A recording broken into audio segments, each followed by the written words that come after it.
My mother's rules were supposed to save me. They almost got me killed. When I turned 12, my mother handed me a folded piece of paper. It wasn't a birthday card. It wasn't advice about growing up. It was a list of rules. In our neighborhood, every girl received the same list. We were told the rules would protect us from something known only as the presence. Nobody could describe it. Nobody knew where it came from, but everyone believed it was responsible for the disappearances. Girls would vanish. Sometimes they were found, sometimes they weren't. And every time it happened, people said the same thing. She must have broken one of the rules, so I followed them. Never look strangers in the eye. Never draw attention to yourself. Never stay outside after dark. Never be alone with a man. Never fight. Never make a scene. Be quiet. Be respectful. Be invisible. For years, I believed obedience was protection. Then one rainy evening during my final year of college, everything changed. The buses stopped running because of the storm. The streets flooded. Darkness was creeping in.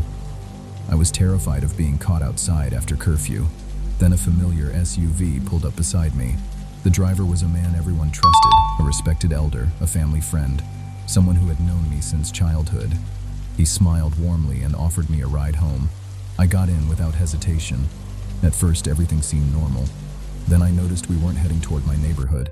The vehicle turned into an empty underground parking garage. The gates closed behind us.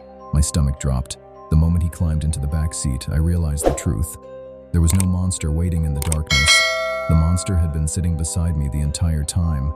For years, I had been taught that safety came from silence, that obedience would protect me, that if danger ever came, I should stay calm, stay respectful, and hope for mercy. But in that moment, something inside me snapped. I stopped following the rules. I looked him directly in the eyes. I screamed. I fought back.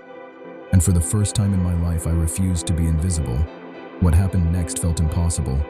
The fear I had carried for years transformed into something else. Rage. The rage of every girl who had been told to stay quiet. The rage of every victim blamed for her own suffering. The rage of every voice that had been silenced. The darkness in that garage answered. Not as a predator, but as a witness, as if generations of buried anger had finally awakened. And for the first time, the monster was afraid, because the rules were never meant to protect us.